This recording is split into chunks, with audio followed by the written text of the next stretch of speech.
Welcome back to i24NEWS, and we've been reporting on Israel's new unity government, which has committed itself to moving ahead with the Trump administration peace plan, possibly including annexation of some West Bank settlements. Well, joining us now is one of that plan's principal architects, Jason Greenblatt, former assistant to President Trump and special representative for international negotiations, and he is now a partner in the startup crowdfunding platform Our Crowd, and he joins us from Teaneck, New Jersey.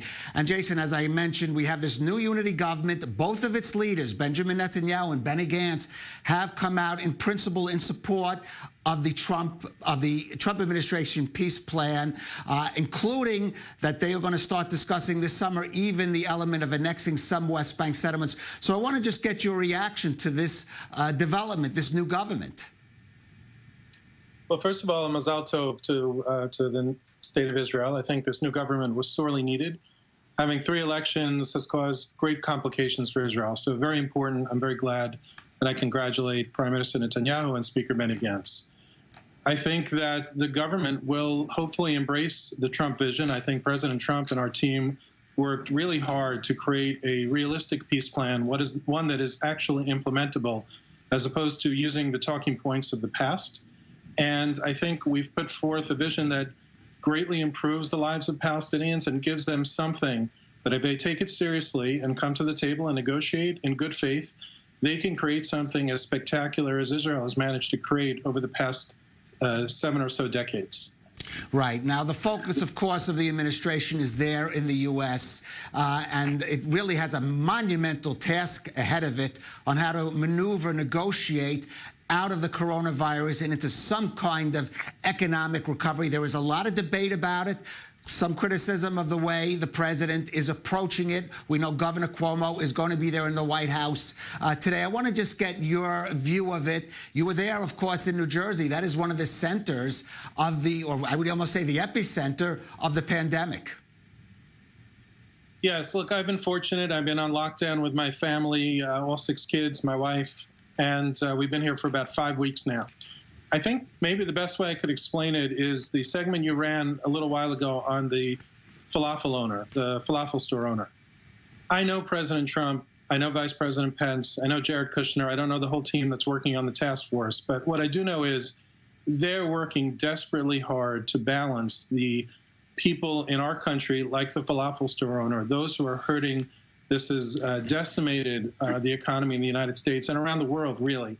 And they're trying to work very hard to figure out what is the way to balance people like that who need tremendous help and right away, and also how to make sure that when things begin to get unlocked a little bit, it is done in a smart way and a proper way to limit the amount of snapback that we may have. I think everybody understands that if we just go back to normal, certainly in a country of our size, we're just asking for trouble. I think even in Israel you would have that kind of trouble, which is why I think how you're proceeding is very, very smart. And I think your country will be a test case for many, many others around the world, including ours.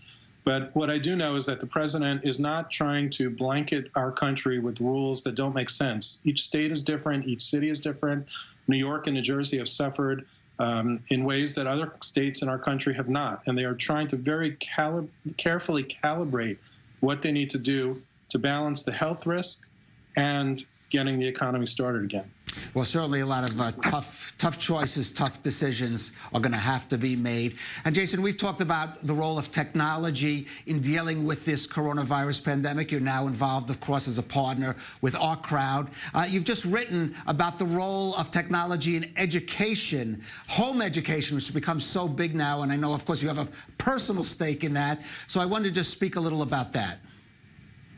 Sure. We've been lucky here, too. I mean, we have enough laptops and space to go around for my 6 kids, and our schools and the 3 universities my older children attend have done a remarkable job, and I think they keep them engaged and interested. And, of course, it's not a substitute for the classroom, but it's as close a facsimile as they can get.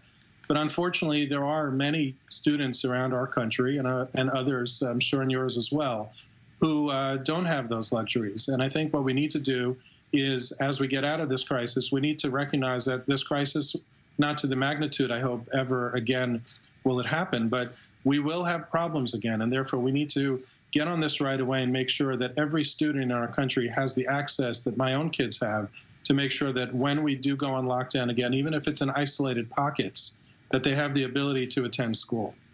Right. And I just want to briefly ask you, because I mentioned you're in New Jersey, just about your current situation there, Teaneck, which has been hit by the coronavirus pandemic.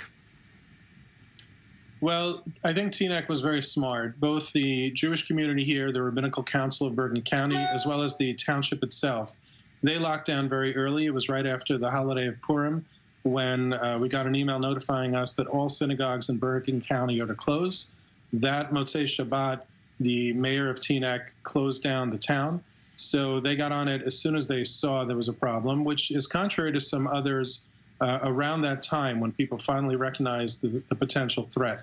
So while there have been many people that have been affected in the New Jersey area, I think the township of Teaneck and other towns who followed, who did the same thing, and certainly the Rabbinical Council of Bergen County, they all saved a lot of lives with their forward-leaning approach. Well, certainly that was good fortune to be there. And Jason Greenblatt, thanks for joining us. And we wish, of course, you and all your family to stay healthy during this period.